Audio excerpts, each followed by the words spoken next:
mom and dad. Your mom and dad. Your mom and dad. Your mom and dad. Well, welcome home, family. Welcome home. It's your mom and dad. That was pretty good. That was pretty good. That was kind of in sync. Hey, I have a very important and pressing question to ask you and the audience, okay? Before I go on a rant about how now, since watching episodes 3, 4, and 5 of the most recent season of Love is Blind, I've discovered maybe some of the worst people on the planet. Really interesting. I mean, talk about the first little chunk being a certain way. And then we're like, is Joe kind of maybe a player? We can't really tell. He might be villain number one. Some red flags from Anton. I don't know if they're going to like him. Exactly sure. And then it's like, we don't even need Joe. We forgot about Joe. Does Joe even exist? Some of the worst people I've ever come across, ever. So there's that, and we'll talk about that. But I have a very pressing question for you. And that is, my king. Yes. Why is it that everyone feels the need to, after a proposal, and how is it appropriate to, after a proposal, scream, "Let's go! Yeah. Let's go!" Evan, Yeah. I levitated out of my body in the midst of all the nightmarish fuel that these few episodes gave us. Yeah. Almost every one of the men screamed, even the ones who was kind of out of character for, Right. "Let's go!" after they proposed. Yeah. And I'm going to let you know that if after you proposed to me, you screamed, "Let's go," Yeah. I would end the relationship. Now, this is, if you proposed to somebody or you were proposed to and the person screamed, "Let's go," and you loved that and that was something that was in character for that person, shout outs and props and blessings and all the great tidings. Because if I was, dating a let's go guy, and then when he proposed to me, he said, "Let's go," they'd be like, well, it's par for the course. Sure. But I'm just asking why everybody has to, how is it appropriate to, after declarations of love, scream, "Let's go"? Maybe I just don't have the gift of joy and love in my life. And so I don't think it's a declaration of love. I think it is the modern basic male's version of stress relief. Oh. You know what I'm saying? Or kind of like a buildup of tension and then release. I got an A on my test. Let's go. I was stressed about the result. Yes. I scored the goal in the game. Let's go. Also, it's funny because this is a common issue. Yeah. The "let's go" is like, I don't know what else to scream. Yeah, that's my thing. If you proposed to me and then you started screaming at the top of your lungs, "I love you. You're the love of my life," that would be different. Kind of weird though. Sure. I love you. Like that's a little weird. I'd be like, I guess you're overcome with joy, but "let's go" makes me feel like you're on your way to have a couple more brewskis with your buds before the game. Well, and I'm like a golf, like a par. You got a birdie on my ass. I think you're correct. I also think it's kind of like like a game. Yeah. Well, you're gonna get this from the broskies. The broskies love a "let's go," and I think what it is it's like, I don't want to come across embarrassing by celebrating. Okay. So a squeal or a wee, like that wouldn't work. And that would be sweet. But to these type of guys, there's this, I gotta still be cool. Yeah. So saying "let's go" in like a is a way to kind of show my excitement without embarrassing myself. Okay. Well, it's funny because it's like universal. Like "let's go." Screaming "let's go" is the only celebration the modern male uses. It's very funny. I just want to you can hear a "let's go." It's everywhere. Yeah, it's true. It's everywhere. Every group of men you see, if you walk past a group of men, you'll hear someone scream, "Let's go." Exactly. Now, I just want to extend myself to all the men out there and say, you know what? You celebrate. We want you to feel, we all want you to feel your feelings and let them out because that's good and healthy for you. You know what I mean? But just know that if you want to let out a squeal, if you want to let out a cry, if you want to let out a cute scream, we love, okay? But a let's go, we're done. We're done with it. That's all. Yeah, it definitely doesn't match the occasion. That's what I'm saying. It doesn't match the occasion. That's what I'm saying. Do your let's go at the game. Do your let's go when leave it for the bar when you have the bet on the game. When something great happens at work, but just not the proposal. That's all we ask. You give us a cry. Give us a shout of glory. Give us woohoo! A woohoo is great. Yahoo! What's a little Poppy the prairie dog that I've been fixated on? Is this little prairie dog on Instagram, and when their people say Poppy, she goes, wow. Yeah. Do that. I don't know if you'd like that, but but be inspired to find your own version. I love it. Okay. Yeah, no, it is very funny. The let's go is very funny. And I find myself, even in times of stress relieving joy, throwing out a let's go. And I'm guilty of it. And I'm saying I'm sorry. And I'm going to work on a new take. You know, maybe it's, you know what? I take it all back. What? Wow. You know what? We love a queen who can just absolutely know and feel so passionate about something and then feel wrong about something and then make a change. You know, because that's true humility. You know what? I take it all back. I'm being an asshole. It's just people getting excited. And who am I to rain on someone's parade? And if it's their deep exhale, I take it all back. But real quick, just a quick note I want to say about this. What I feel like it is it's the beer sign to the decorated home. Wow, that is such is that not a vibe? That's one of the most gorgeous analogies I've ever heard for anything ever. I've decorated my beautiful home. Everyone comes in, there's just accents and a gorgeous aesthetic. And then he's like, St. Pauli girl neon sign is the let's go to that beautiful moment. Because the moment is, you know, say something romantic, you get on a knee, yes, tears share, and then it's just like, you know, it's just like, what? Now we changed the genre entirely. I like that example a lot. Boom. Wow, that was fantastic. Case closed. Lawyer Evan here to no, both of us. You came, you showed the whole way. You know, I had. You know what? I grew in these 10 minutes that we've had together. I came in angry, and now I'm humbled before you, and I lay myself before you, prostrate and humiliated, and full of shame. Appreciate your humility, and we in the Let's Go community invite you in. Thank you. Let's go. Okay, family, I want to talk about these damn episodes because, my God, there's a lot that we need to discuss immediately, and I feel very different than I felt in part one of Pod Week. I was annoyed in part one of Pod Week, but now I feel a rage that is bubbling deep inside me like no one has ever seen. No one has ever seen. So let's talk about it, but first we got to take a quick pause. So, hey, these pod episodes stressed me out. They stressed me out, okay? But I guess I'm on one right now because, let me confess something. I am deep in my holiday stress era. I'm talking, you know, the lists, the group chats, travel, and apparently my jaw is also participating because I have been clenching like crazy. And listen, I've always been a grinder. It's true. Years of it. And unfortunately, that has caused pain and teeth issues for me. A dentist once told me that I needed a night guard until they told me the price, and I nearly ground my teeth into a dust right there.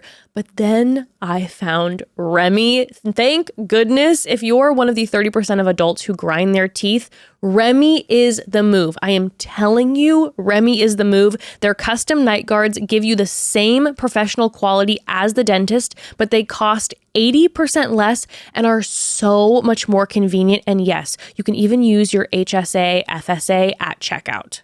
It is really the easiest process ever. Remy sends the impression kit straight to your door with step-by-step instructions, and they include extra material in case you need a redo. Love that. You send it back, and they craft your custom fit night guard right here in the US. The fit is amazing, lightweight, thin, super comfortable, nothing like those bulky store-bought ones, and Remy backs it with a 45-night perfect fit guarantee or your money back. Honestly, it's one of the best investments I've made for my teeth, and again, 80% less than the dentist. 80% less than the dentist. It is wild, family. And wearing mine has made such a difference. My jaw feels more relaxed. I sleep better. And the guard is so thin, I forget it's even in.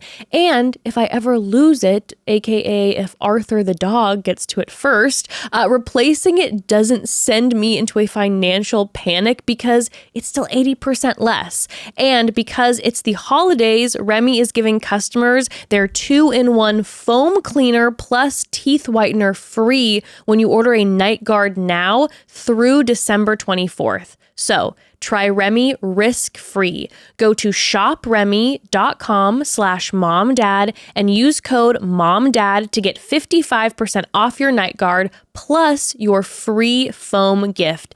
That's shopremi.com/momdad with code MOMDAD for 55% off.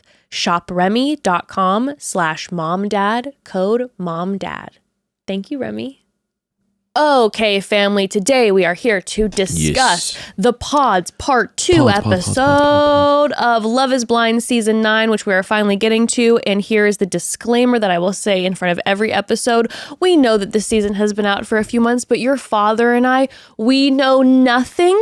We know no spoilers, and we don't know anything about these people. We are reacting in real time to our information we are receiving. All we have seen at this point so far is up to episode 5. Actually, that's a lie. We watched the first 8 minutes of episode 6. We had to conclude the situation. Because we had to conclude the situation. We couldn't leave our family hanging here. Yes. And I also needed to know for myself. But we know nothing of these people. So if we say that we love somebody and they've done something terrible, it's because we don't know. Mm-hmm. And I can't check online because if I look online, I'm going to get spoilers. Great. So, love it. Disclaimer, we know nothing. We're reacting in real time. And I can say that about the Pod Week Part 1 too, because I had started to have feelings and now I have more definitive feelings about things. But in Pod Week Part 1, we'd only watched up to episode 2.5, halfway through 3. Anyway, let's get into this. All right. So episodes 3, 4, and 5, let's break down couple by couple per usual. Sounds great. Love it. Let's do this. I would like to start out with, in my deepest heart, enemy number 1. And that is the triangle that is Nick and Kait and Annie and Brendan. And when I say enemy number 1, I'm fixated on Nick and I feel bad including Kait and Brendan in these things, but let's talk about them. Yeah. Definitely the youngest feeling crew. Like I felt like I was watching high school drama. Like yes, it was, you know what I mean? Something about it did not feel like the other seasons of this show that we watch where people are talking about marriage. Like the fact that these people are talking about marriage at all is actually mind-blowing to me. Yeah, I feel like just this entire cast so far Very feels young. like maybe the youngest we've had. And I don't think that's the case. No, it's an emotional maturity that I feel like we're dealing with. But it really does feel like a bunch of 20-year-olds. Like it does not feel like in the past there's been people that like really feel mature, got their shit together, energy people. Yes. Like Megan's the only one that kind of feels like that. Everyone else in the season, I mean a couple people, but I'm just saying like in general, KB. There's a that's true. Maybe I'm just really focused on these like 4 or 5 people, but like it really does have a young energy to it, like a kind of toxic vibe. It's very strange. Yeah, it's no good. It's great television, but but the cast is no good. It is icky. And I don't have high hopes for any of these future relationships, to be perfectly honest with you. Let's dive into these absolute bizarros here. So let's talk about Nick, okay? Yeah. Nick he buys and sells luxury watches, and I just want to say to anyone who is thinking about getting involved in the watch business with him, I'll throw allegedly onto this because I have no evidence, but I feel like he will steal from you. Kind of has that energy. Also has the energy that like he's selling himself as like I go to like, I go to these places and sell watches to like billionaires. I think what he does is he buys watches online and sells them on eBay. and tries to make a profit. That's the energy I get. I'm getting that he tells you that it's a certain brand and it's a duped version of that brand. I think that it's a little bit of a fake He's selling situation. Casios that have a Rolex thing on it. Something. I'm picturing the long trench coat, in the park. Hey, check this out. Opens it up and there's a bunch of watches hanging down. And it's like, hey, let's make a deal with these watches. That's the vibe I'm getting a little bit. He also just overall gives me the energy of, I feel like he's in the wrong era. He gives me a guy from a movie like in the 1930s. Interesting. Being like, hey, broad, come over here. Watch this. I got a little dance for you. Yeah. Except he's the pervy version of that. See, it's funny. I don't get that at all. I do. I get homeschooler. Sure, that too. Kind of like doesn't really have a grasp on what's going on. Kind of has this character he's built to be like, women love when you are a baller. You know what I mean? And then shows the 1940s up. Right. But it's not like, it feels very ingenuine. It feels like he's playing this character. He says weird shit constantly. It seems like he's kind of socially awkward and has created this character that he thinks that like is hot. I don't know, because it's like there's like Mike who's got this like, what's up, man, I'm cool, but it feels genuine. It feels like he's genuinely into like biohacking and like saunas and babes love this, and that's his actual vibe. Nick feels like it's disjointed and kind of it's clunky. But hear me out, okay? First of all, I'd like to make a caveat. When you're throwing out shade about homeschoolers, Evan and I... It's not... Hold on. We've been homeschooled. Evan and I were both homeschooled. It's not homeschooling's bad. It's like the kind of... It's like an archetype of like someone who's maybe socially not... Listen, we hear you, King. I'm just making something very clear. Of course. Is that, listen, homeschooled here, so please don't come for my people. Yeah. But hear me out. Yeah. He's playing a character. Right. Hence... He's not honest. Hence, my 1940s vibes. Yeah. He's an actor in one of those 1940s movies that's like, hey, Julie, come over here and bake me a cake.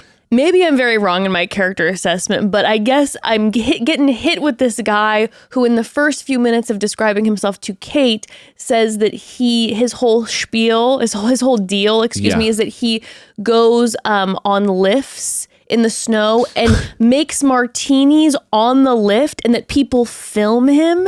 And he's like, people love it. They film me. I bring all my own stuff for the martinis. This is the worst guy in the world. Are you not? This is the 1940s. Okay, he's got his martinis. He's like, I sell luxury watches, you dame. And he goes around and tells all these people, I love you. I love you. Do you love Jesus? Oh, turns out I'm also the worst person on the planet, and I'm an absolute creep. Oh my gosh. When a lot of people think I'm a playboy. Skiing every weekend. I'm like, those two things have... Everyone's like, I love him, but he's a bad boy. He skis every weekend. It's like, what, dude? I don't think you're right. I wish I could go back to... I don't want to go back to my ex. He's so toxic. He skis every weekend. It's a nightmare. It's powder here, powder there. It skis. It's very funny. Everything about this man is just upsetting and confusing. Also, I know I'm jumping way ahead, but this is time jumping way ahead. But during the reveal, when Annie said, wow, he looks really different. I guess I just pictured a mountain man the whole time. Right. And I'm like, on what planet did he ever give you mountain man? Probably from him going like, I jump out of planes, I do this, I think he's kind of like, I'm an adventure rugged energy. So she was thinking he's like rough and tough. I guess I've just never heard a mountain man say, hey, I'm your like Walmart Zac Efron. I mean, definitely. I'm like, from everything from his intonation to his energy to the things he said, where, ma'am, are you getting mountain man, and what is happening? Okay, so this is how he introduces himself, and within those first few minutes we get that from him, but we also get him telling Kait that he one of his favorite ways to pick up women is to wait until a kid falls on the slopes and then start like making a martini, and that's funny. Right. And then he starts talking about how he thinks it's funny when kids get hurt and they're so bouncy. Yeah. And I have never been more upset and freaked out. And when you couple this with a conversation that he had later with Annie about how he wants to spank his kids and that he believes that them being reprimanded is important, I'm like, hey, get him off my screen. Yeah. Nobody get engaged with this guy. Get him off my screen. Yeah. I mean, truly upsetting. Yeah. I mean, and then, you know, when you look at just his whole conversations with Kait and Annie. Yeah. Highly sexual, awkwardly sexual. Everything's like, there was one point, I don't remember even who asked, maybe it was Annie or whatever. She was like, how do you deal with conflict resolution? Yeah. And he's like, I love makeup sex. Like everything was like that. It was always like, what I'm going to do to you is going to blow your mind. I'm a freak in the sheets. Here's this, here's that, here's this. Every little like comment he would turn into a sexual pun. Like really overdoing it.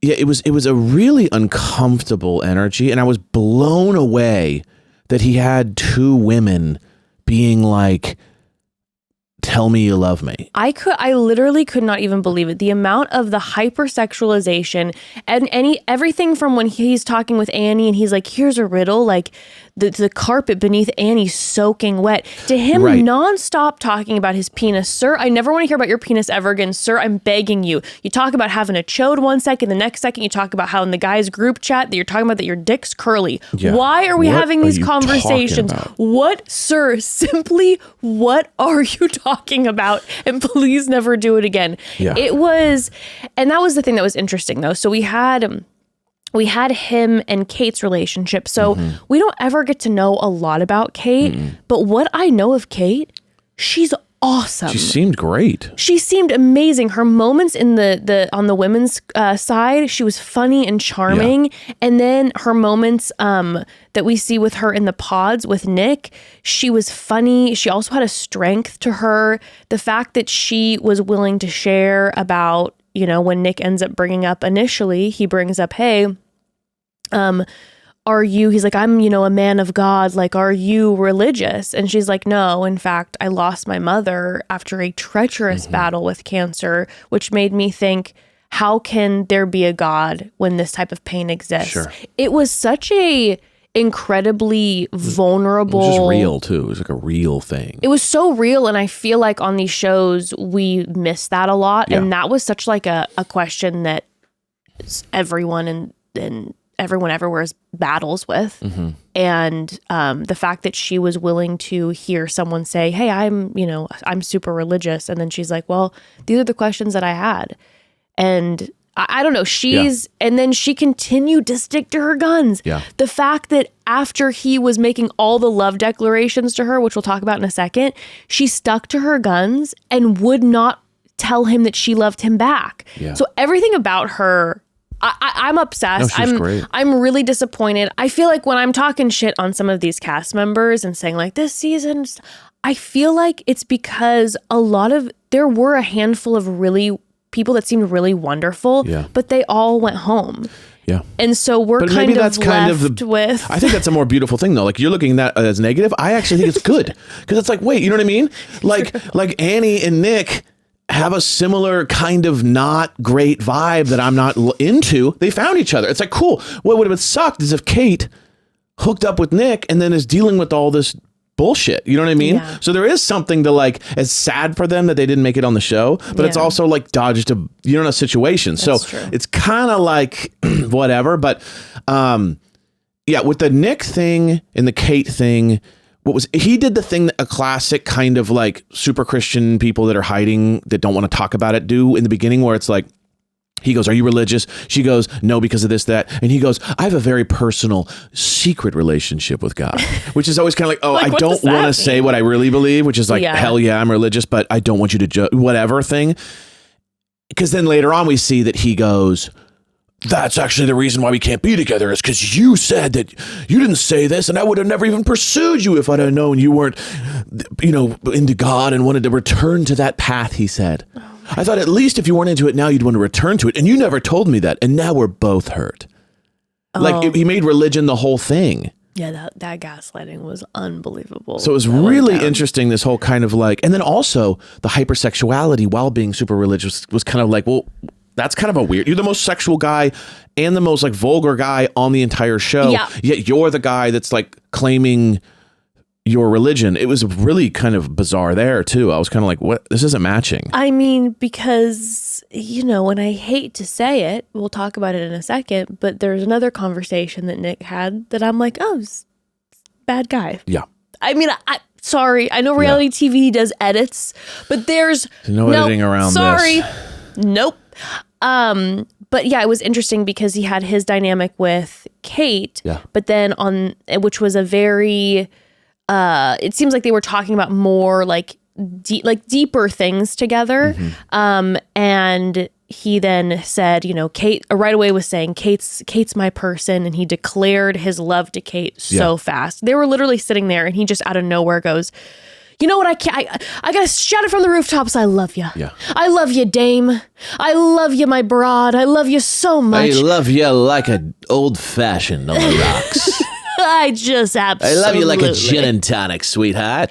I love you like a gin and tonic and a piano on a Saturday night with a little bit of rain and a little bit of style. He's playing while he's saying it. But he came out of nowhere and said it. Whoa. And her response, like I said, was. She was like, thank you. That's amazing. And I feel like we're already like boyfriend, girlfriend. And he was calling her girlfriend. And he's like, well, just don't feel pressure to have to say it right away. But I just want you to let you know that I love you. But she doesn't say it right away. And then on the flip side, he's got this relationship with Annie that from what we saw, was only sexual conversation. They didn't have any conversation that didn't involve sex, except for one. And we'll talk about it in a moment because we do have to take a quick pause. Okay, family, that quick pause. So if you've been following my personal quest to find some actual calm lately, it's been a journey. And this season of Love is Blind is not helping me, okay? But for real, my brain loves to replay every awkward moment and mistake of my entire life the second I try to relax. But recently, I found something that's genuinely been helping, and that's Amintara. Formerly Minnesota Nice, same team, same incredible products, just a new name and a bigger mission. Amintara focuses on natural plant medicines that help people relax, reset, and reconnect with themselves, especially Amanita muscaria, which has been used for centuries for relaxation, dream support, and sleep, and it has genuinely helped me like a lot. Amintara was founded by Christian Rasmussen, who used Amanita muscaria in his own recovery journey. His journey is what inspired the entire company.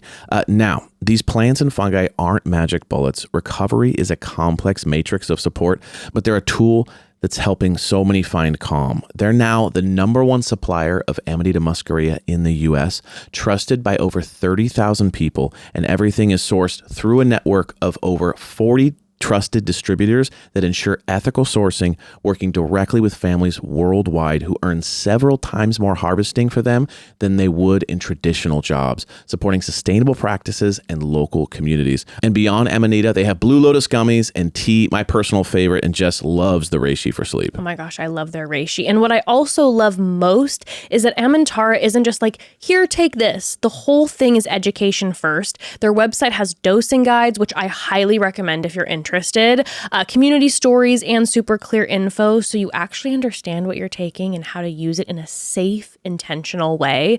If you're curious or if you're looking for more balance, it's all right there. So if you're ready to find a little calm, check them out. Go to amintara.com/go/mom-and-dad and use code MOM-AND-DAD22 for 22% off your first order. That's amintara.com/go/mom-and-dad, code MOM-AND-DAD22. Much love. Okay, so back to Nick, my least favorite person ever, and Annie. Yeah. So after Nick lets Annie know, how much of, in his words, by the way, I'm not exaggerating, how much of a horn dog he is, and that unfortunately he can't Google titties while he's in the pods, and how he's all sorts of backed up, which is what we all really wanted to hear about, what a love story. I'm no prude, but my God. after he lets her know all of that, he has his one, it seems like, serious conversation with Annie. First of which is a conversation that we brought up earlier about his thoughts on disciplining his children, and what her thoughts were. And it's a very upsetting conversation, very upsetting. And then from there, he goes into asking her how she would react if her kids said that they were LGBTQ+. And then we find out some things about Annie as well, when she says that she would love her kids, but she'll make sure they are informed. Excuse me, what? And then he says, don't you feel like this is a fad? And she says 100%. And I go, oh, you guys deserve each other. Yeah.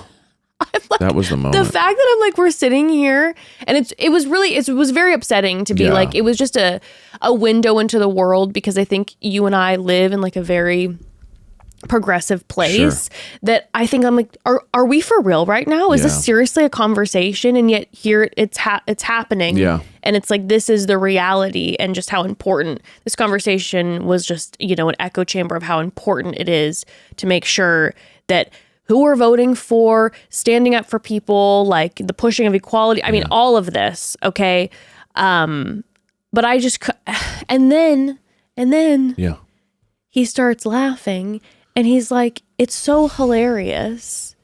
You won't even believe. So funny. One time, essentially, when I was in high school, my mom thought I was gay. Isn't that funny?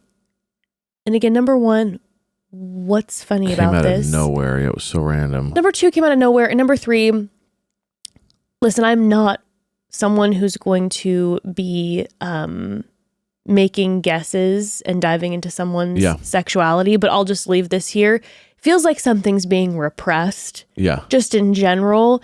And what I hope for everyone is that you will be freed of that repression, and that you will know yourself, and that you will feel love for yourself, and then start to feel love for other people, and give equality to other people. Okay. So that's where I'll leave that. Yeah. But my jaw was on the floor during this conversation.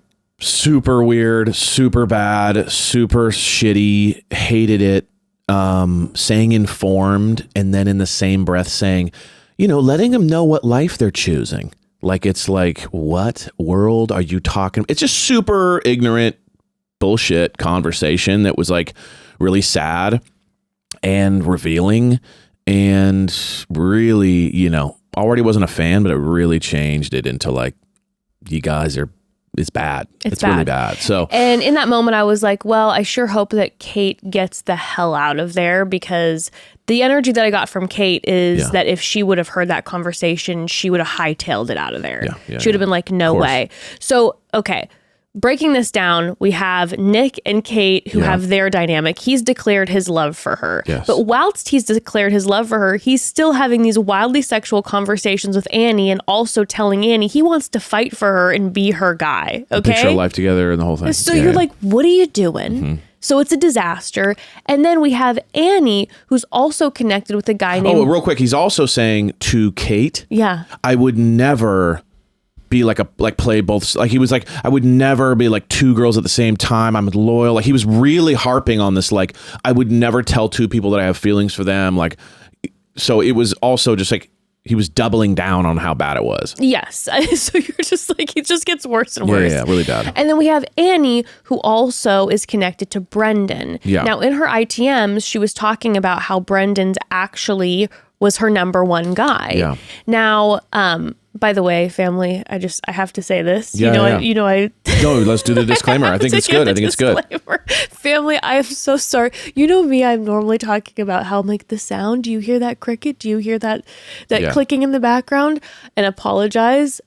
We have construction going on in our neighbor's house, 5 feet from us. Microphones right now. And we've been trying to wait and record, but like they're building decks and sawing things in half, and metal's clanging around. So if you hear it, apologies. So sorry. We don't really have other options right now. Yes. So please forgive us if you hear bang, if you hear it, please be gracious with us, because we are out of options. There's nowhere for us to go. It's endless, and it's on week 47.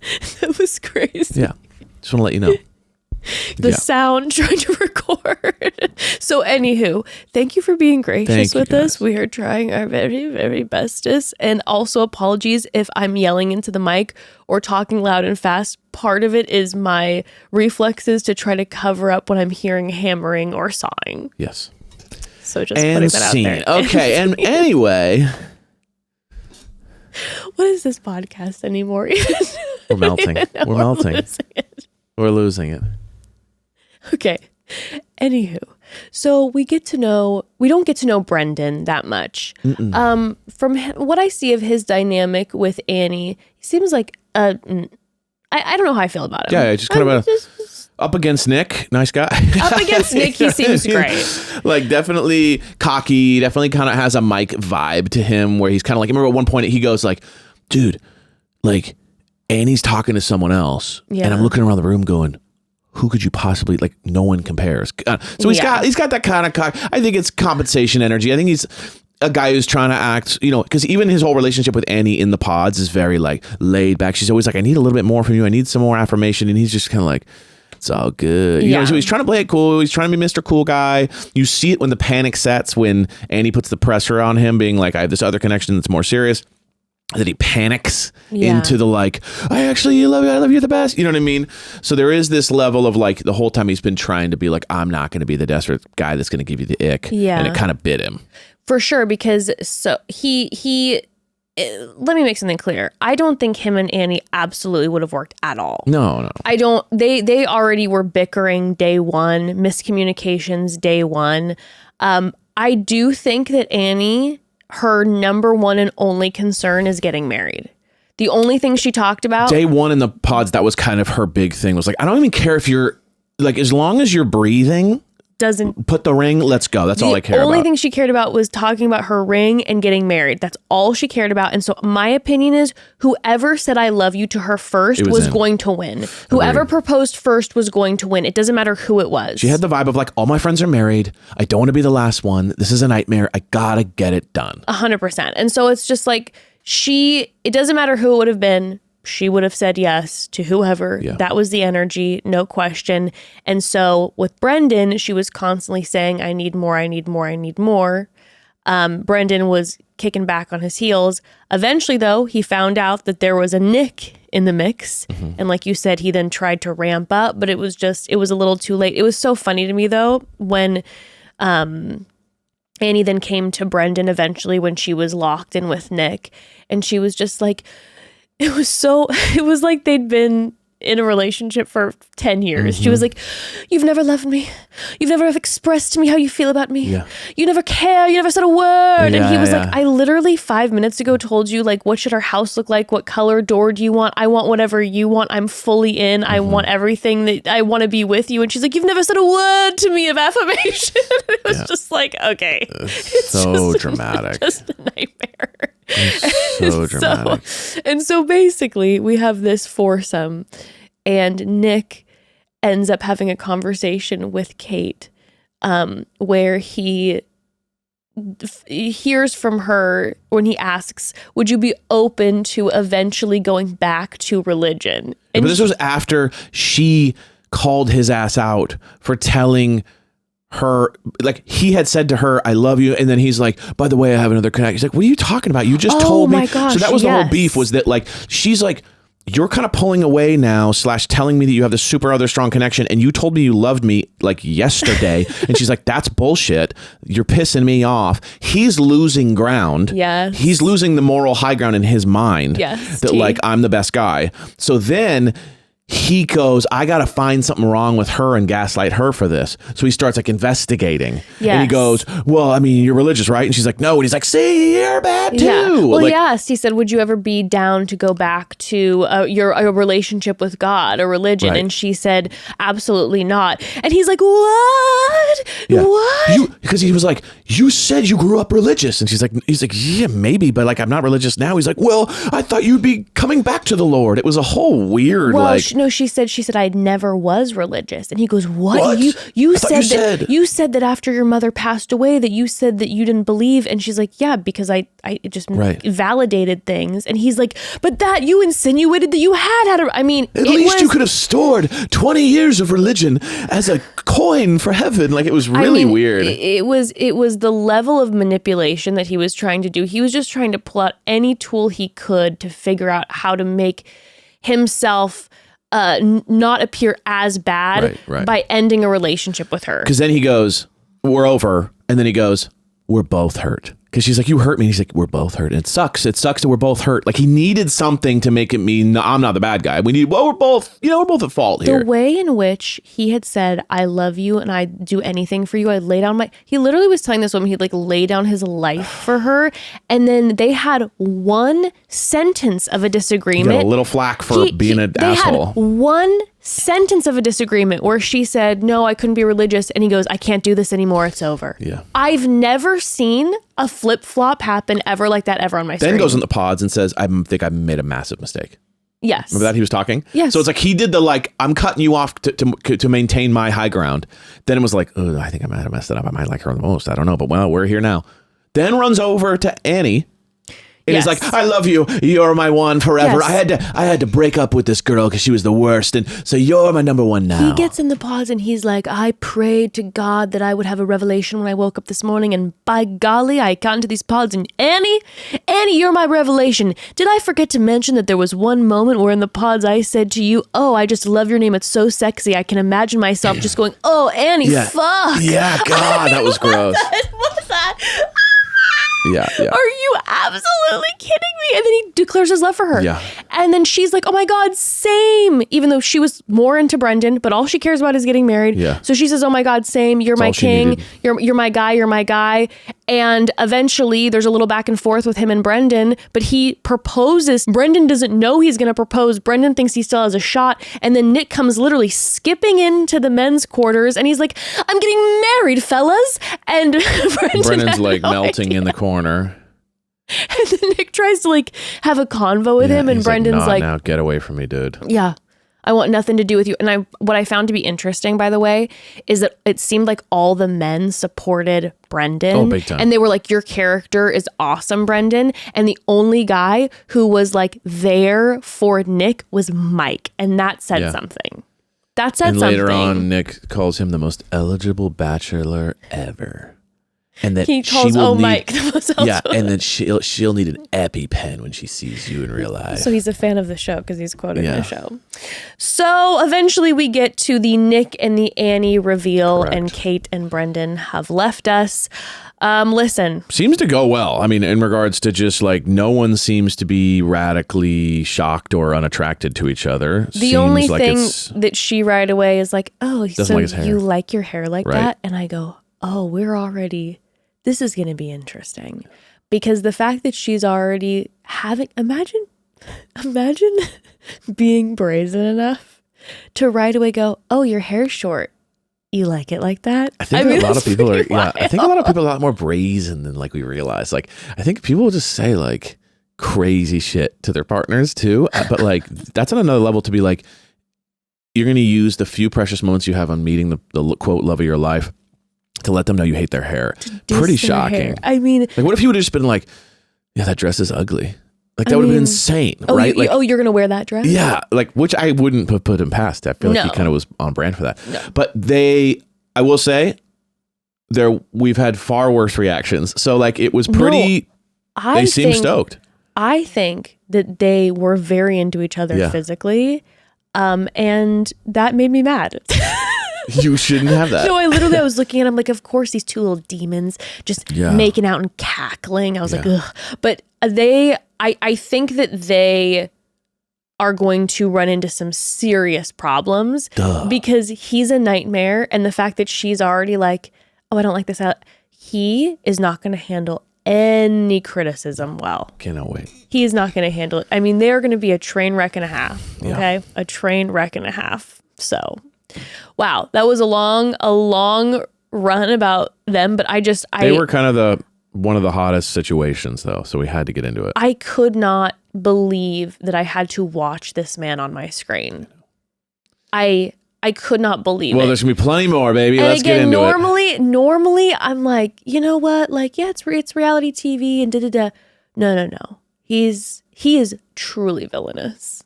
He sucks. He's truly villainous. And I don't even know what we're in store for him. So let's move on to the next couple that we need to discuss. Another villainous moments. Yes. But first, let's take a quick pause.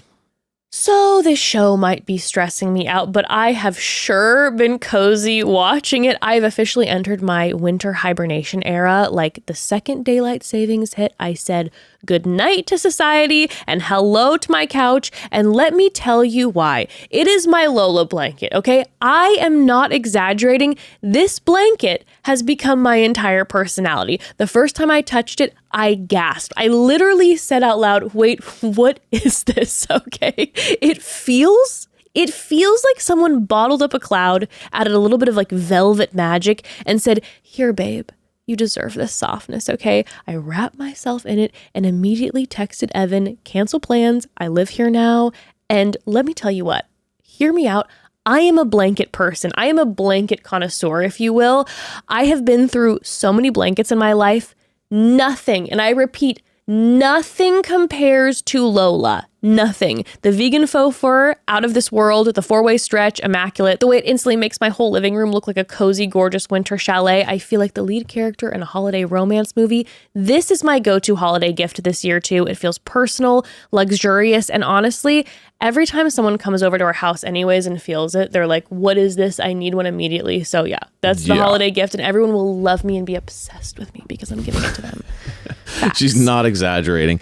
It really is unbelievable. And there's a reason Lola is the world's #1 blanket. The quality is next level. It's next level. Ultra soft luxury, vegan faux fur, the signature 4-way stretch, double hemmed edges, and it's machine washable. No pilling, no shedding, no flattening. Even after tons of washes, it still looks brand new. I don't know what kind of sorcery this is, but I respect it. I love it. And the sizes, the large is perfect for snuggling on the couch, but the XL, baby, the XL, they literally call it the biggest blanket on the internet. I don't know if that's scientifically verified, but emotionally it feels true. It is. You could fit your whole family, your neighbors, maybe your intrusive thoughts under that thing. Also, matching pillows, weighted blankets, the whole line makes your home feel elevated without even trying. And listen, you know it's good when your whole family and all your friends keep asking, like, where did you get that blanket? My mom is getting one now. My sister's obsessed, and I'm genuinely considering replacing every blanket in our house with Lola because once you feel this, you can't go back. It's one of those rare gifts people actually use every day. Cozy mornings, movie nights, seasonal decorating. It's the missing piece that makes your home feel warm and inviting. I am telling you, I am not exaggerating. This is the best blanket on the planet. It is the softest blanket. I need it right now. I need to be wrapped in it right now. So give the gift of softness this holiday season. Lola Blankets is truly the ultimate cozy gift. For a limited time, our listeners are getting a huge 40% off their entire order at lolablankets.com by using code MOMDAD at checkout. Just head to lolablankets.com and use code MOMDAD for 40% off. After you purchase, they'll ask where you heard about them. Please support our show and tell them that we sent you. Wrap yourself or someone you love in luxury with Lola Blankets. That's a great deal. 40%. Fantastic. I'm going to get some more. Alrighty, so let's talk Patrick and Kelcie. So last we left Patrick, Anna had left without a trace. Yes. Ghosted him, did not say goodbye to him, and he was feeling very sad about that. And our hearts hurt for Patrick because Anna was definitely Patrick's #1 in that moment. So then he's going back and forth. He's debating, do I continue my journey and keep pursuing Kelcie because she was my second? Yeah. We'll see how it goes. Side note, the guys on the men's side stink. Yeah. He's like, there were numerous scenes of Patrick feeling sad, and the way that these men did nothing to comfort him and would just like laugh and like have another beer and keep playing pool was just sending me to the moon. Correct. And then at one point they were like, yeah, dude, you don't want to be with Anna anyways, right? You said that you guys had like too much in common, even like you don't want to like fuck your twin, or he said something wild. I'm like, Patrick, don't listen to any of the men on the men's side of the pod, okay? We don't trust them. Yeah. But he decided to keep pursuing his relationship with Kelcie. He did say, you know, I know we had our opinions about her and one of their conversations in our last episode. But he said that during his conversation about his insecurities and about interracial relationships, that she made him feel like the most comfortable. So he felt comfortable in that conversation, which is what matters. Do you mean with Anna or with Kelcie? With he said that about Kelcie. Yeah. So personally for me, everything changed when Anna left. Like, I think he then started really lying to himself. Oh, okay. Because remember, he tells Kelcie, I broke it off with her. Oh, I forgot about that. Right? She left. And he lies to her and says, oh, there was this other girl, by the way, but I broke it off with her. So like, I'm really focused on you now. Then all of a sudden Anna is like fucking my twin. I'm not into it. It's too similar. Yeah. Where the day before he was like, this is like, maybe is this is my girl. He literally said, I think this is my girl. Yeah. So what I think happened was this. Kelcie made him feel insecure. Mm-hmm. When he talks about all his insecurities, she didn't reinforce it in a good way that made him feel confident. He's really rattled by her. Anna's making him feel warm and fuzzy and connected. Anna leaves. He now feels completely alone. Mm-hmm. Now he goes, I either leave or I stick with Kelcie. Now, but I'm rattled by her, and he is through the whole period. So then he starts lying to himself. He starts saying things like, I'm going to walk in power and I'm going to feel this. And I feel so strong about our connection. And I'm so just like blindly confident in our connection. And we have this amazing this and we have this and we have that. And she makes me feel so seen. And it's like, dude, everything you're saying is a lie. Yeah. Everything became a lie to convince himself that it was good. Yeah. Well, I even noticed too, like in their conversation, the first one that they had when they, oh my gosh, is it Kacie? And I've been saying Kelcie. It's Kacie, yeah. But you know what? Very close. Just an L off. Do you know what's funny? A single L off. Is I think in even like the episode notes, I think in the last podcast episode, I said Kelcie the whole time. Maybe she's Kelcie then. Sorry, everybody. I think I wrote it in the episode notes and everything too. Okay, Kacie. Yeah, wow. When him and Kacie have their first conversation, when they're in the pods post Anna leaving, the fact that he right away starts talking about like how attractive he is, and he keeps talking about like how hot he is, and it's gonna kind of blow our mind and all that stuff. You know, it felt very much like, just to echo what you were saying, where it's like Kacie had made him feel insecure, so now he's doubling down in this way to be like, just FYI, I'm super attractive. Like, even though he has his insecurities, and he's like trying to, you know, yeah. And I think he also kind of did the panic vulnerability thing, which is like you get too vulnerable and you talk about it too much, because then it kind of became like a constant theme, and they kept talking about it, and then the more that she wouldn't reinforce him, the more he would talk about it. And so I think what he was doing is reaching for her to kind of like give him something that she wasn't giving him. Then it takes a turn, and this is what's really interesting. So then he kind of gets the ick. You notice, like he's forcing this thing. Then you could tell it's like he starts feeling way too insecure about it, and he starts going, do you really want this? Right? So he's kind of he's sharing everything. He's kind of really laying his cards out on the table. It's not working. It's not going well. He's sensing the hesitation from her. Then he kind of starts to put the wall up, which was good. It was like, okay, you're noticing this. Then they start getting into the weeds with her. Yes. And this is when the shift, the tide changes. So she asks him, and we'd had a moment with her where she was talking to KB, I believe.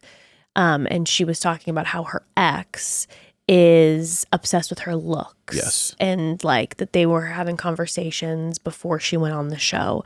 And then when she's in the pods with Patrick, she's like, so did they reach out to you? And he's like, no, I applied myself. And she's like, oh, well, other reality TV shows have reached out to me. And actually there was one once, and I was dating this guy, and he told me that I should just go on it. And like, you know, basically essentially what she was saying is that her ex told her to go on a show and them still be together essentially. And at the end of it, they'll reunite. So that she can essentially get famous through a reality TV show. Correct. And also kind of admitted to the fact that like she was dating right up until the show. Correct. Because she was like, it was this show, it was Love is Blind, it was another couple shows, and he was down for it all. And then we kind of broke up right before I came on. Energy. Yes. So what it sounds like is this girl is Instagram, wants to be famous, had a boyfriend who was down for it too. They were kind of like... Had a boyfriend that was down to scam the system. Exactly. And like and her go on as a quote unquote single person. Exactly. But they And were so actually together. She's giving away the cards, which is obviously making his insecurities even worse because he's going, I came on this actually for the real thing. She's going, oh, it's one of many I would have gone on.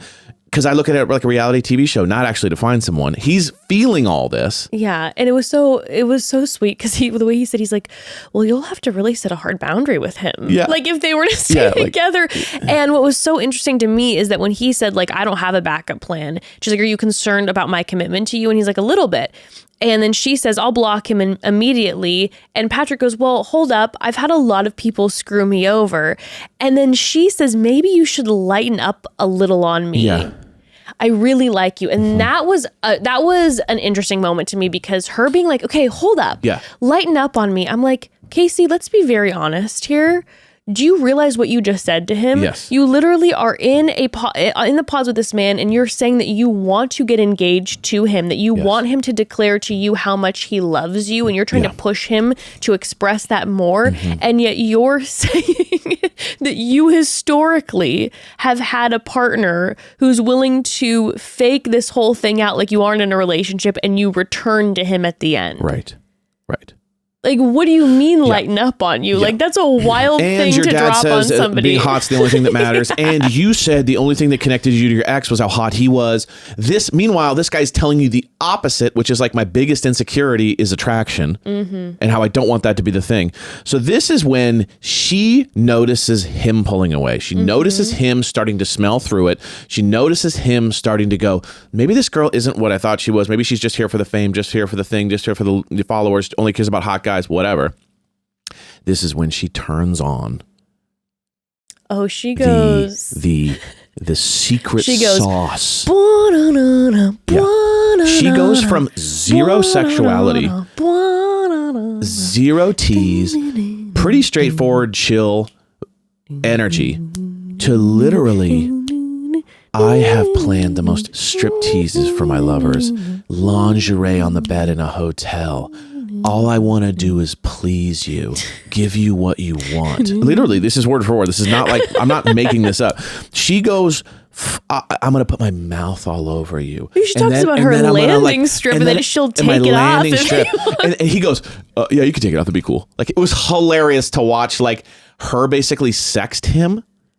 Hardcore. She's like, I'm going to put my mouth on it and all over you. And then I'm going to get on top of you and ride. Like, hardcore from zero to the most hardcore in the entire show. And he sits there and goes, sick. Yeah. What else? When she goes, and then I'm going to sit on you. I fell out of my seat. It was like, bro, she went, I'm losing him. We're losing him. And she got the pads out. I was writing it down. I was like, text to Evan later. No, these are some good lines. She clearly knew what she was doing, right? She busted out, but he was so uncomfortable that he was not liking it. You could tell. But what it did is it got him to forget about everything that had just happened. True. And like sexified his brain a little bit to make him think she does care about me. She does love me. And he turned on the dime and was just like, I think I'm going to propose now. Oh my gosh. She's like, I got another one. Like, I could do this in my sleep. Well, yeah, when she was just like, I want to fuck you. I was like, oh my God. Oh no. She's like, we're losing him. And she's like, let me bust out the big guns. And it got him right back. I think I'll echo what you said. I think he was uncomfortable during that. Shoot, he did not. Point. He wasn't into it. He wasn't leaning back. He wasn't going, oh, and I'm going to do this to you. He was like drinking just so nervously. nervously. Just a side note for Patrick, I'd like to just give him a little just constructive criticism. Patrick, I know it's probably hard to remember that you're on TV because you're sitting in the pods the entire time, but my guy, the amount that you were adjusting yourself and yanking on it was wild. It was crazy. Bro, it was like you need to be aware that you're on television and doing it. At least kind of like, you know, secretive. And it was like, dude, like it needs to stop. I get it. It's like if all of a sudden someone would start kind of like picking their nose a little bit, or like, you know, kind of digging because you're like, oh, I'm not on camera. You forget. You are on camera. So just please, I don't think any of us really wanted like any. Just be a little uncomfortable. We don't need you adjusting. I think most of us didn't want 99% of the experiences that we had during these episodes 3, 4, and 5, but I didn't need that too. Yeah. But then he proposes, which I was like, okay, we're gonna do it. He proposes, and they tell each other they love each other, and his speech was hilarious. He's like, your fucking soul is timeless and shit. What else? I'm gonna choose you forever and shit. He goes, I'm gonna choose you for infinity. For infinity and shit. And fucking yeah. So anyway, play by play, I put my right leg down and fucking gonna propose to you and shit. So yeah, it was. He broed up twice. He double broed. And then he said, let's go 1,000 times. Yeah, let's go. He went hard on the let's go. It was so much stress over the last 3 days that it just let's go. Oof. Well, then we get to the reveal. Yeah. We get to the reveal. And by the way, she's like, in IGMs, she says, I might have to put some underwear on because I may pee my pants. And I'm like, Kacie, we know what you're doing. You might have to put some underwear on. Like, I mean, that's for the audience. That's for the male audience to be like, I want to DM her after this. Listen, Kacie, and again, you know, I'm all about it. I'm all about it. You do your thing, queen. Well, I'm not going to call you queen because of what you end up doing. Yeah, right. But like, it was so obvious. Instead of just saying I might pee my pants, be like, I might have to put on some underwear before I pee my pants. Anyways, it made me laugh. Yeah.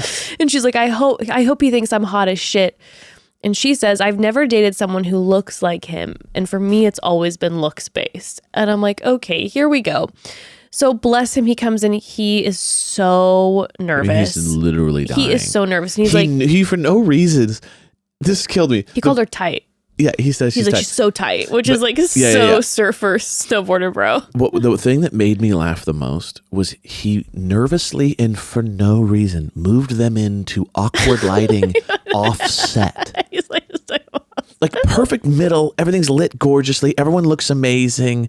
And then he's like, hold on, let's fucking go over here. And he takes her behind the bench where like brutal awkward lighting is like shining directly down, and he just needed to do something, so that's what he did. He's like, what do I do with my hands? Let's go over here, and he just took her in the worst lighting possible. Oh my god! He's like, this is nice, and then they do it, and it was so awkward. But one thing I will say, she kind of had me for a minute because she wasn't obvious with her unattraction at first. Yeah. They were kissing the most, I think, out of everyone. Mm-hmm. They were making out the whole time. She was touching him and holding him, grabbing him, told him he was handsome way more than anyone else had told anyone how gorgeous or handsome they were. She's a good actor. She was smiling. She didn't like Joe did the like, I'm not going to compliment you. I can't say it. Yeah. I'm awkward. She sold it, man. Like I was pleasantly surprised. I was like, maybe she's actually into him. Yeah. So that was interesting to me. She's a good actor. So, but then we knew everything was fucked when they walk back to the pod and she just takes a left and runs off. Normally what they do is they either look back, or if they don't look back, which we've seen now, is they go get another glass of champagne. They kind of look at themselves in the mirror. They kind of soak in the moment. Breath. She hightailed flung the wheel and just off the road. Ran off there. She hightailed it out of there. Yeah. And Meltdown City pursued. And then, of course, we watched the first 6 to 8 minutes of episode 6, which is Patrick and Kacie after the reveal. So let's talk about that, but we got to take one more quick pause. So, family, I need a moment to decompress from the show and talk to you about something that truly gets me emotional in the best way. You know how every year we have those little holiday traditions. For us, it's baking cookies with Ember. Evan always burns the first batch. It's tradition. Apologies. He's, that's the one thing I can bake a little better. You do everything else better than me. That's no question about it. No you do question everything about else it. better Yes, than me. there's no question about that. We watched some old movies of Ember when she was tiny and all of that. Well, imagine being able to relive those moments every single day, not just in December. That is exactly what Aura Frames lets us do. You know that we've gifted Aura Frames to basically everyone in our family at this point, grandparents, aunties, cousins, and it's become this thread that keeps us all connected. This year, we're starting a new tradition. We're preloading our Aura gifts with old holiday photos so people open it and immediately see memories they forget existed. It's honestly the sweetest surprise and something I love. You can upload unlimited photos and videos literally from everywhere. So like I'll be on set, Ember will do something amazing and boom, it's on my mom's frame within seconds. It feels like she's right there experiencing it with us. It's such a special way to bring your people into your everyday life, even when they're far away. Their Aura Frames is our favorite. Yeah. They're the best. It really has become one of my favorite things we've ever given. It's so easy. You download the Aura app, connect to Wi-Fi, and instantly you're adding photos. You can preload the frame before you ship it too, which is genius if you're trying to win Christmas, which is what we all are. Sure, of course. That's the point, right? Yeah, and seriously, the quality is unreal. The photos look like actual prints, and every frame comes in this really premium gift box, no price tag, so you don't even have to wrap it. It's like the holidays cheat code. And I love that everyone in the family can contribute photos throughout the year. It turns into this sharing living room scrapbook thing. It's awesome. You know, we've shared this story a few times, but Aura Frames is like so dear to our heart. Mm-hmm. Before my sweet grandma passed away a few years ago, we had gotten her an Aura Frame, and it was her most favorite thing on the planet. She would sit in her cute little chair and she'd have her Aura Frame set up, and we would send photos to her when we weren't with her, and she would then text us and be like, "Ooh, this picture just came up." And it was really special. It was so special. And then actually when she passed away, then we ended up taking that Aura Frame and we have it then playing in our house all the time. And it feels like she's still with us. Like it just, I can't express to you. It's one of those things. It's like a forever thing, and absolutely. It's a connector, and it's just my favorite. It really is. And listen, you can't wrap togetherness, but you can frame it. Aura Frames is that gift, the one that makes people tear up in the good way. Just making me tear up right now. So here's the deal. For a limited time, visit auraframes.com and get $45 off Aura's best-selling Carver matte frames, named #1 by Wirecutter, by using promo code MOMDAD at checkout. That's AURA frames.com, promo code MOMDAD. This exclusive Black Friday Cyber Monday deal is their best of the year, so order now before it ends. Support the show by mentioning us at checkout. Terms and conditions apply. I'm telling you, this is the gift of the season. Go get it for someone you love or start a new tradition of your own. That's auraframes.com, promo code MOMDAD. All right. Let's talk about one of the most diabolical things we've ever witnessed. Awkward, out of this world as well. Just just truly horrendous. Horrendous behavior on the Love is Blind screens. Just a peak villain. Just to a level, to honestly, like top 5, in my opinion. So after the Patrick and Kacie reveal, we see Kacie then back in her hotel, and she's talking to producers, and she's like, Patrick deserves someone better than me. And then she says, he's not a bad looking guy in any sense, but he deserves somebody that's so obsessed with him. And the producer's like, that's not you. And she goes, no, I understand how it's about to look though. So then Patrick shows up. And when I tell you this woman has koala'd onto him like I've never witnessed. I mean, up until the end, she was jumping into his arms multiple times too. It was like, dude, what is happening? They're sitting there and she's like wrapped her body around them and she's smothered her face. And it's for a few reasons. Number 1, she's hiding from the cameras.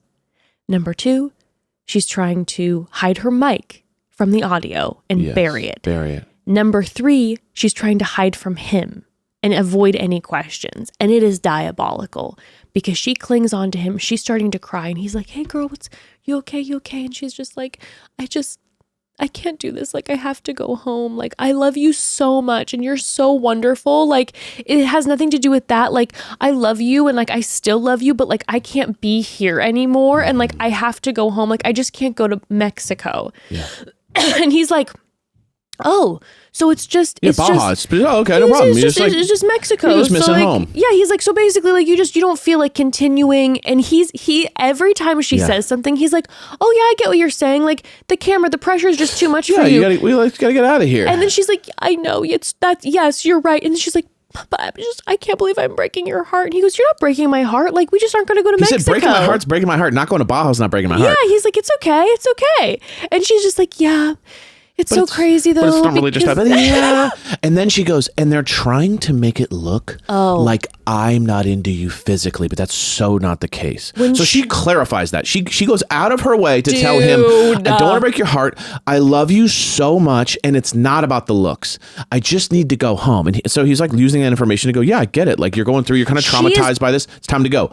Holding his face, being like, just so you know, they're trying to make it sound like it has to do with what you look like, and that's not the case. I mean, and then right at that moment, they cut to her one-on-one with the producers going, I'm not attracted to him. It's not going to grow. I see no reason or no world why my attraction would grow. It's not going to happen. She's like, there's no way. She's like, it will not grow. Right. So she's like, I just should leave him now so that I don't string him along through Mexico. And then he's, interested in certain things. And no, it's not for me.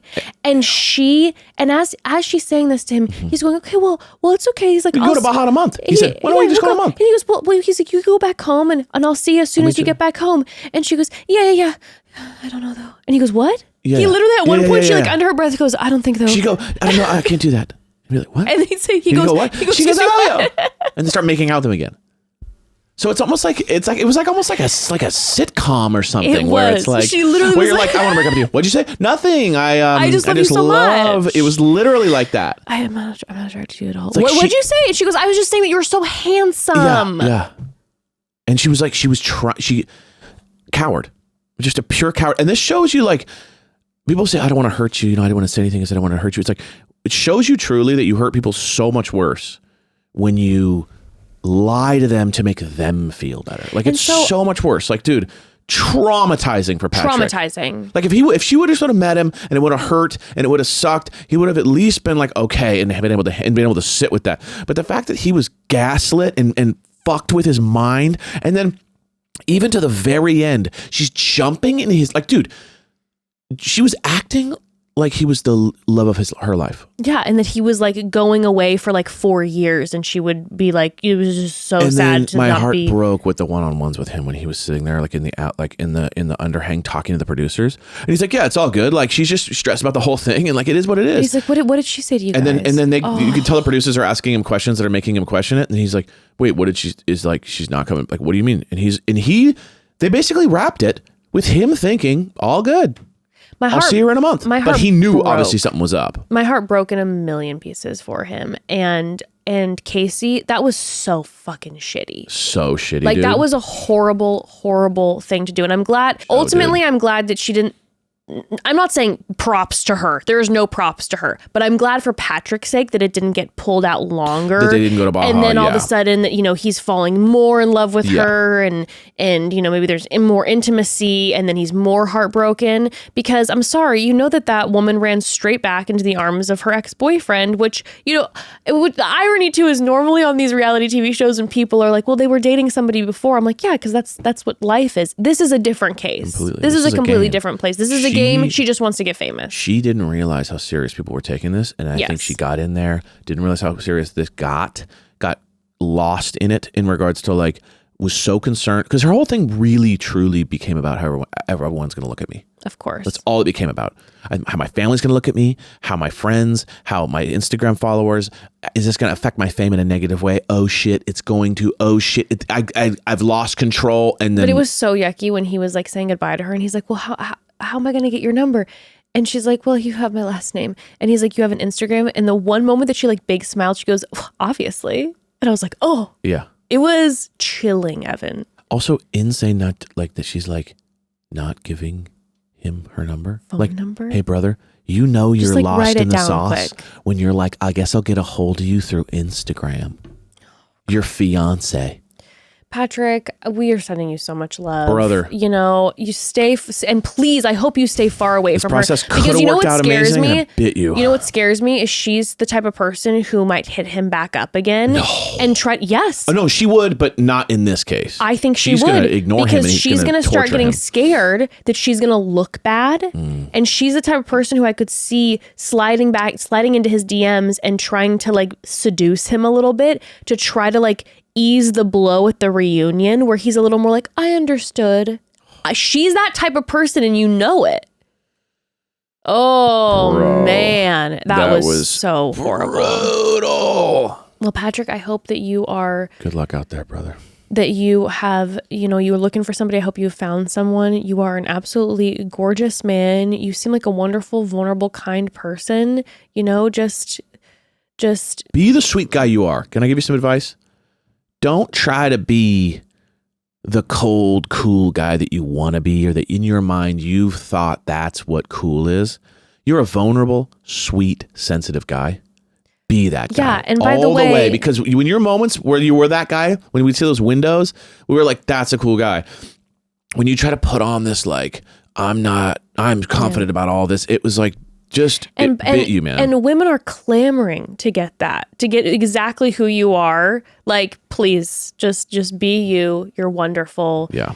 And maybe just, you know, again, maybe like mellow out on the constant adjustments.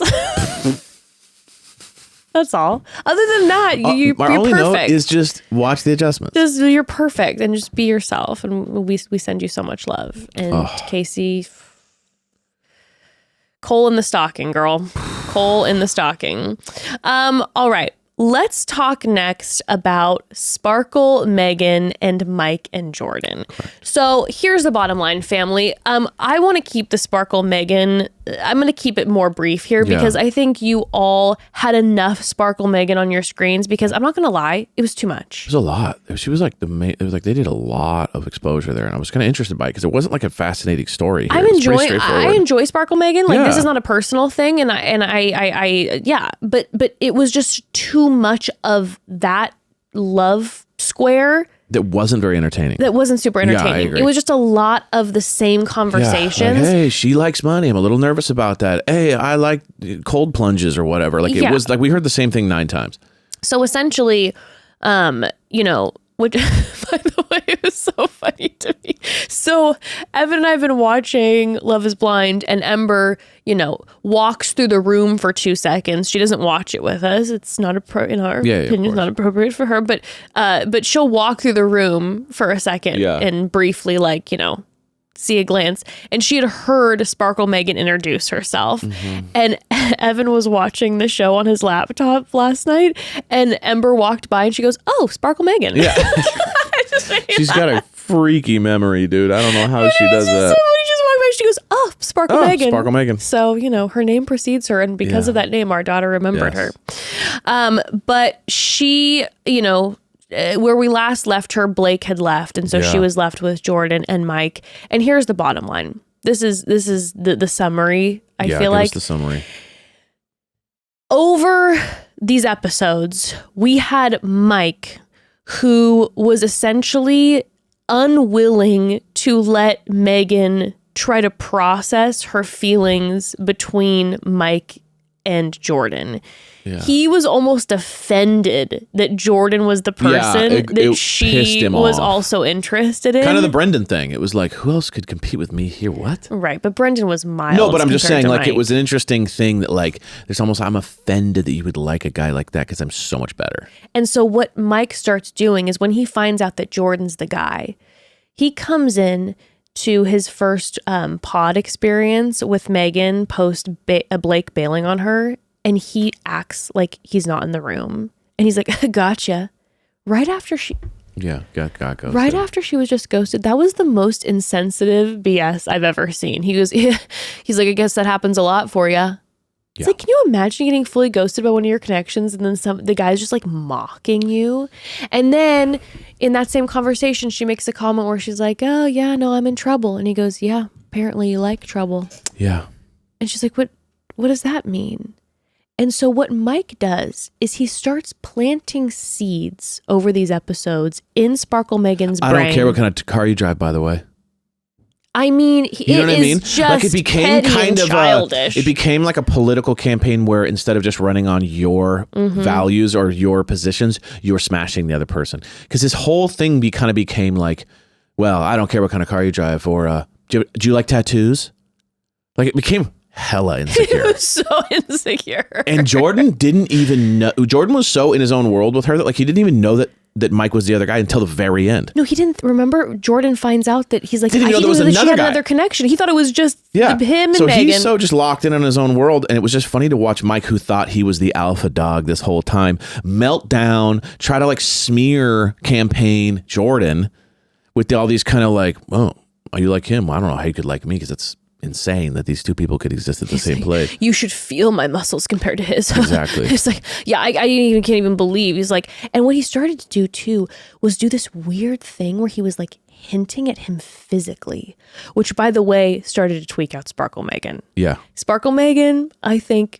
Sure. A little superfish. I think so too. 100%. I think we can probably all agree that Sparkle Megan's a little superfish. Well, she said I dated a billionaire for a while. Wow. It was like who loved to, you know what I mean? So and then a young guy, and you bet that young guy is probably absolutely smoking. Exactly. So she likes the lifestyle. She likes money and she likes good looks. 100%. She likes nice things that look pretty. And so I think Mike started to get in her head because I think she thought that Jordan was not a good looking guy, which isn't true. Jordan's an attractive guy. But then it made Jordan look better and better because Mike is pushing Megan. Mike's just like, well, I'm willing to put it all out there for you. And you know what? I'm gonna leave this pod early right now because it's a test. Yeah, he started doing the whole like, I'm not gonna beg for you. I'm gonna make you want me. Yeah. Because I'm not competing. I'm not going to beg you and then please pick me. No. So he fed into the kind of like archetype that he was building for her, which was her quote ex. Mm-hmm. So he really made it more plain. And the only time, so he was losing her. He's losing her. Jordan's really pulling ahead. And all of the tests too. Almost every pod experience, he'd be like, "Well, it's a little test for you." Yeah, it was so corny. And I was like, so "Oh my gosh!" He's like, "I'm leaving here so that you know, I'm gonna let you want me a little bit." I'm like, "Mike, yeah, he played it really bad." Also, stop. knowing that she was trying to get away from her and ex, pressuring her. So he was acting like her ex to like kind of turn her on. You could tell it was like I'm going to sex her mind up so that she can't see straight because then she'll want me because I'm like her ex kind of thing. Right. Jordan was obviously being himself, totally new guy. What was interesting though is that he's losing to Jordan, making it worse. And the only time he almost had her is when she basically tells him, I'm choosing Jordan. And he goes, I understand. And I hope you're happy. And then she's like, wait, and she goes, he's not a dick. Why are you being so nice? Yeah. And then she says, cry. He's like, I might start crying. And she goes, cry. Do it. If you cry, I'll choose you. It sounded like me. So, yeah. It's like nothing's had more of a turn on than watching him cry. I'm like, please cry. Yeah. I'm like, if you shed a tear, I'm like, which is why I can't wait to see Wicked for Good It's a lot of pressure. tomorrow. Okay, don't put that I'm like, on you me. just be staring at you, just being like, cry. Yes. Cry.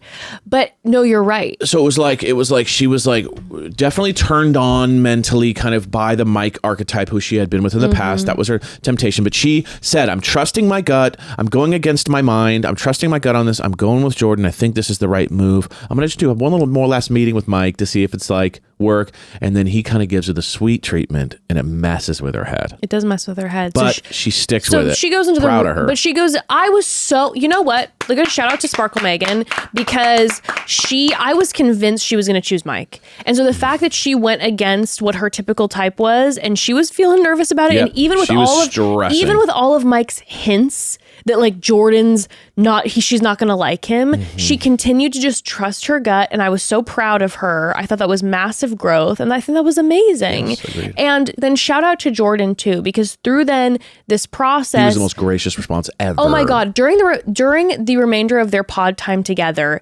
he puts zero pressure on her. He does the opposite of Mike, where he's like, by the way, like when he finds out that she has another connection, she's like, I'm so sorry. I thought you knew. And he goes, no, listen. He's like, I just want you to know, like, I understand. I'm just so happy to be here with you in this space. And the fact that like, you know, you're even willing to spend time with me. Like, I know, you know, getting involved with someone who has a kid, it's a lot and it's hard. And just the fact that you're willing to be here with me, like, I mean, he was so sweet and so gracious. And then on top of that, when she ends up shutting Mike down and Mike comes in to the men's quarters and it was like, hey, Jordan, happy for you, whatever. Jordan goes straight into the pod and says, Megan, I think that you should know that Mike came to me and it was super gracious and was really kind and said that he was happy for us. And I think you should know that. And this comes, by the way, after he doesn't know this, but Mike's talking mad shit about him, and yet Jordan, without it doesn't do anything for Jordan. Jordan, quote unquote, won, right. And he's like, "Hey, I just want to let you know that Mike really handled that beautifully." I was like, "That's amazing." Yeah. So then we get to the reveal, and Sparkle Megan is nervous, super nervous, because she's like, "What is? Did I not choose the hot one? You know what I mean? What's Jordan's deal? Yeah. Because what has Mike been saying? You know?" And so I think it was a benefit. You know, honestly, at the end. Yeah, we talked about this at first. We're like, that sucks, but then it's like, no, if you're now thinking he's not attractive. And then he is attractive, it works out better versus if you think he's going to be a smoke and he's not quite what you assumed, right? Yes. Like Mike would have had to come with the heat because Mike was selling himself as this model vibe. So it's like Mike screwed himself on that. So the fact that Jordan was actually downplayed by Mike at the end worked in Jordan's favor. I think not. I'm sorry, Mike. I'm not trying to be an asshole, but I think if she would have chosen Mike, I think in Sparkle Megan's mind, obviously Mike's a good looking guy, but I think in Sparkle Megan's mind, he had built himself we're dealing up with Chris Hemsworth, like 6'4". Well, he's also like talked about how like I just love to sculpt my body, and it's like, absolutely shredded, yeah. just like, you know. But she with Jordan, she was like, "Oh my God, you're so handsome! You're so handsome." He was nervous. He was like, "Nice to meet you. Want to see pictures of my son?" It was so they got like half a kiss in, and he's like, "Let's go." Like he was so nervous. He might be the most nervous person. He was so nervous. He was beet red too. But she was stoked. That's what I was blown away by. That was the most animated we had seen her. I know. Was her attraction to him. So unless she's selling it, I don't think she was. She seemed very happy, very attracted to him.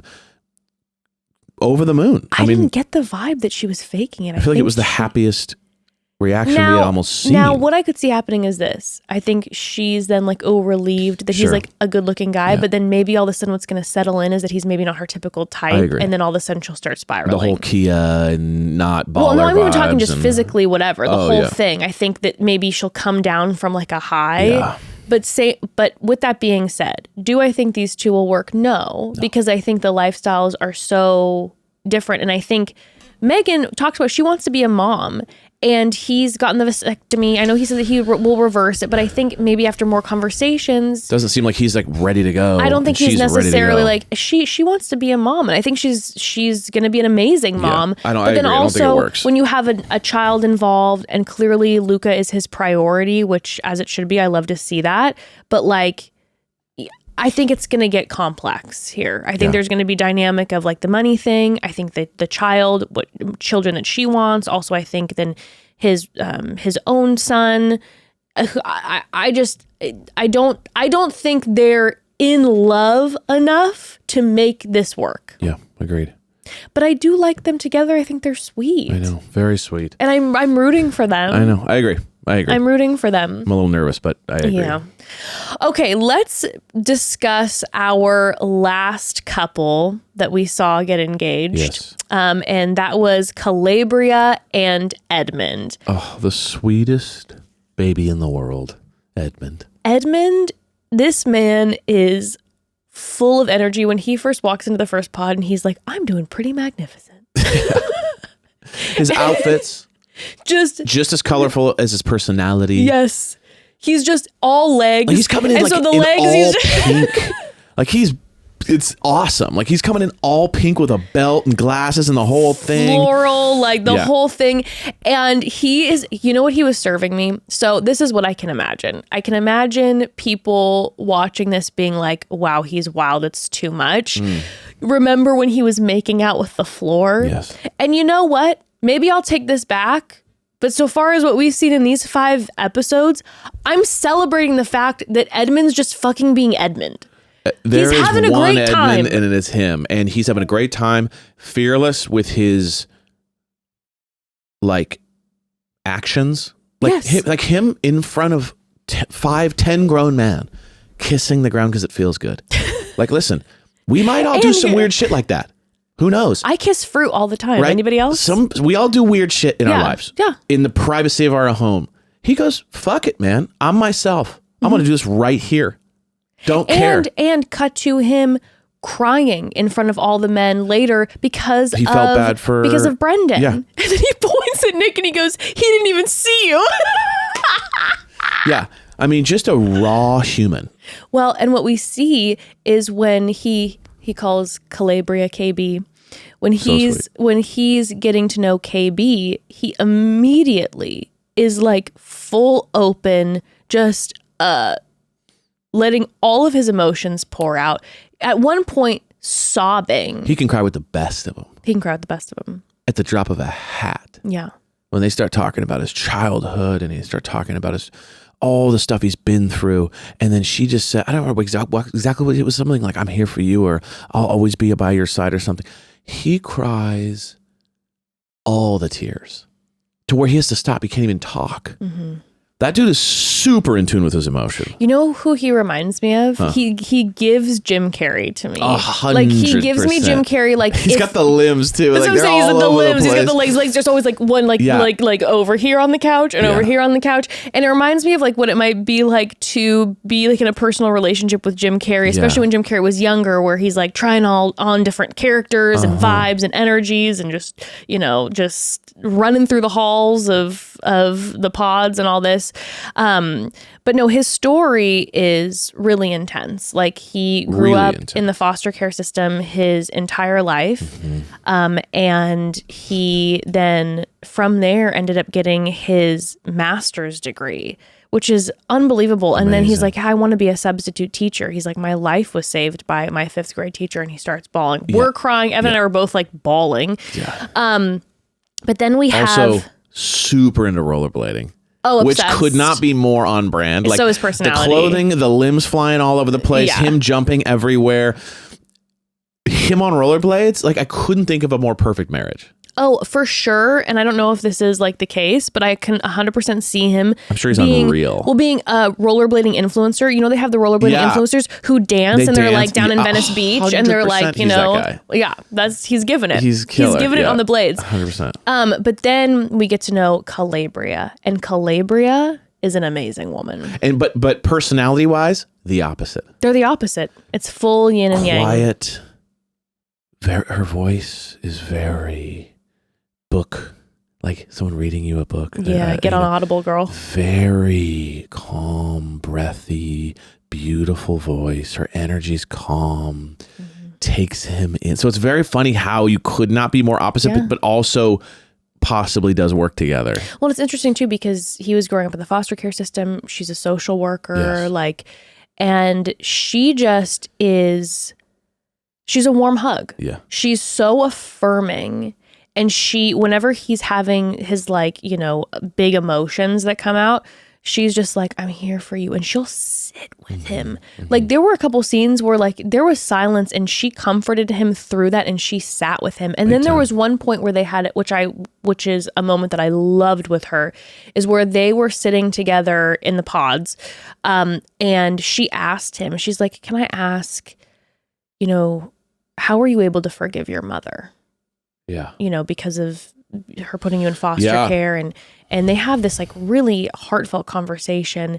And then she's like, you know what? I struggle because you know that your mom loved you, but my dad was absent and I don't know that he loved me, and I'm struggling with and it was so fucking vulnerable and so real though. And the fact that like to me, it's a huge thing to be the type of person who, especially while you're still getting to know someone, to say, can you tell me how you did something? Yeah. Like how did you forgive? And we're talking about something that's like a wound too. Hardcore, so it's for her, it's like a wound. And to ask for like, hey, how did you do that? It was like, I had chills. It was beautiful. Yeah. It was beautiful. So these two, it was just, they were smooth. They were smooth sailing the entire time. There was no absolute smooth sailing. And then he ends up proposing to her. Mm-hmm. And now this is where I started to get a little nervous. Okay. Because she writes him a letter, and it is It's incredible. Put it in a museum. Yeah, it's gorgeous. It belongs in a museum. It belongs in the museum. Indiana Jones. Anyway, she writes him a stunning letter and really puts her whole heart out there. And he then says, thank you. And then he goes, hold on one second. And he says, pretty, please marry me. Yeah. And that's it. And maybe something was cut, but that is when it felt like they weren't on the same page. Well, it felt like a maturity difference and here. Then she says yes. She says yes. And he goes, thank you for marrying. Like, you know what I mean? Yeah. It was a pretty please, thank you up against her letter that had like kind of really deep. And then of course he's let's going and he's bouncing off the walls. But like that's where the maturity difference felt, where it was like, okay, we have someone who's communicating and putting her whole heart out there. And then we're getting like this playful, pretty please, which I love the dichotomy of like the serious and the playful. And I think two people like that can really work well together. But also, where was the depth? Because I felt like there was depth before when they were having conversations. Yeah. But I guess it was more about when they were talking about what he was processing through. I don't know. And then we get to the reveal. And she definitely, so he comes down and he's looking so handsome. Yeah. And he was so sweet in his ITMs where he's like, I might not be the best looking, but you know, he said something like that. And I'm like, dude, you're a very handsome man and you've got great style. But when she comes out and sees him, and she says it later in ITMs, she's like, in real life, I would have walked right past Edmond. Yeah. He's got the floral shirt on. It's like he's at the beach. So she's not really into his style. Yep. And I think physically, like she said, she would have maybe not noticed him before. He's just like, let me admire you. He's like, I'm trying to play it cool. Yep. We hear how he feels about her in the ITMs because he's like, I'm about to cry with a boner. That was very funny. So funny. That's wild. But he starts crying. Yeah. And she's like comforting him.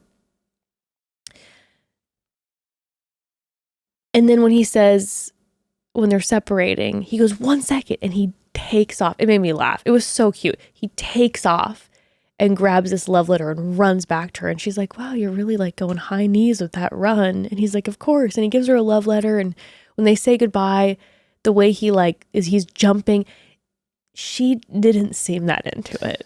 I think it was a little bit like when when we're in the pods and I'm hearing your exclamatory statements, I'm not necessarily including that with maybe you the jumping. Full physical, like accompaniment to the emotions and personality. And she's so chill and he is very youthful in his energy. It's pretty extreme. Yeah. The difference of energies and personality. Pretty extreme.